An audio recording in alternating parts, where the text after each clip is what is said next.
Let us love our enemies and pray for those who persecute us.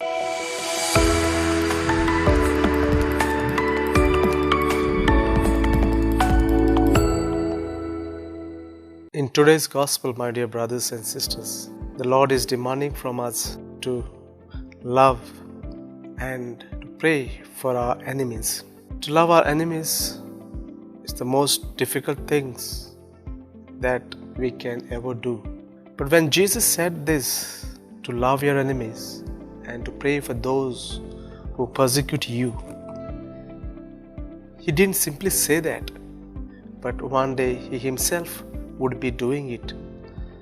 And rightly on the cross, when He was in the peak of His suffering, He prays to the Father saying, "Father, forgive them, for they do not know what they do." To forgive itself, you need to love that person. If you do not love, the forgiveness does not come. And so all those people who persecuted Jesus, killed Him, He loved them, and then He prayed for them to the Father to forgive them. Well, we may say that this is okay with Jesus to love and to forgive because He is God.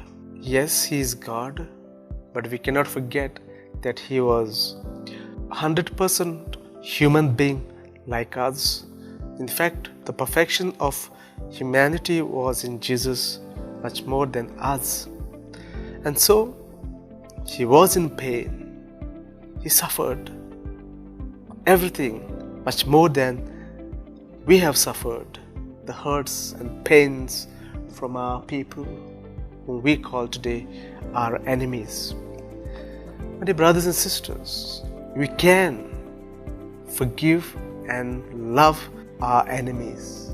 It is possible. How and when?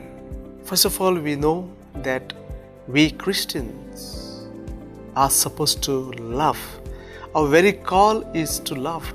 Christianity is a religion of love. And therefore, no matter who the other person is, your enemy, your friend, your loved one, we have to love them. And this is the basic of our life of a Christian. If you follow Christ, then we have no choice than to love our enemies like Jesus Himself has loved us. The second thing that will make us to love our enemies only when we realize the nature of ourselves. What is our nature?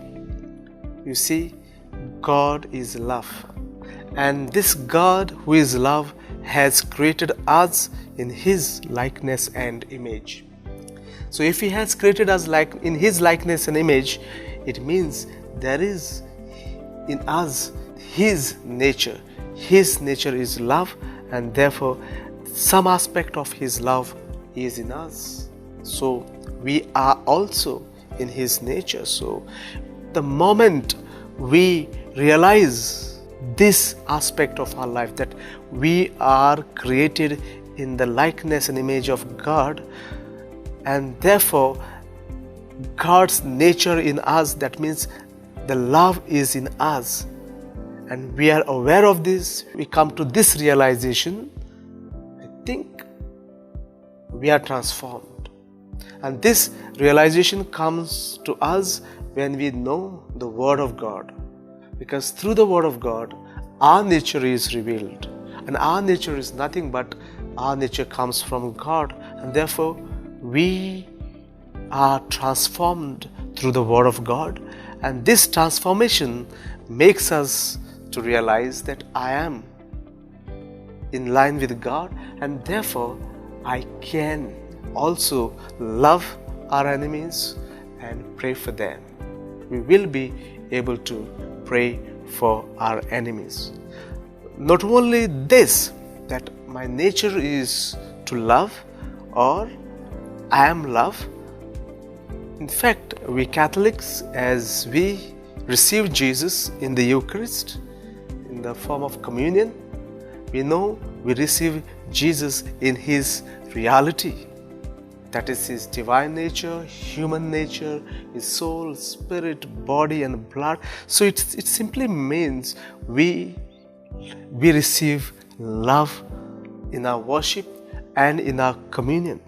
We receive love, and therefore this love that comes into us on a regular basis as we participate in the Eucharist, the nature of God grows in us.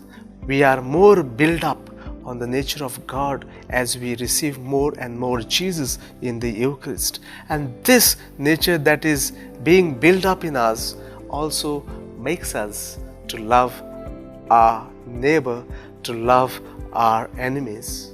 So my dear brothers and sisters, from the Word of God and from the worship part of our life, it would demand from us, once we realize our nature is to love, and therefore we have no choice than to love even our enemies.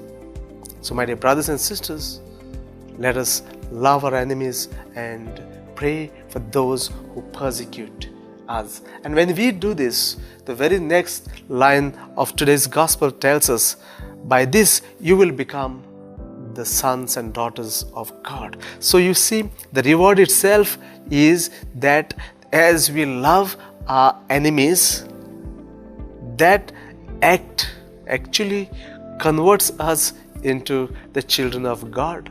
So that's our nature, because at the end we are called to be the children of God. And so if we are children of God, yes, we are going to love our enemies, and so there is no hatred, there is no anger, there is no unforgiveness. And this love that we have towards our enemies frees us and sets us free from all pain and all hatred and revenge. And that is the moment we become children of God. Therefore, let us read the Bible and be transformed. As we receive Jesus in the Eucharist, let us be transformed into His image and live the life of Christ in our lives. That is, to love our enemies and to pray for them.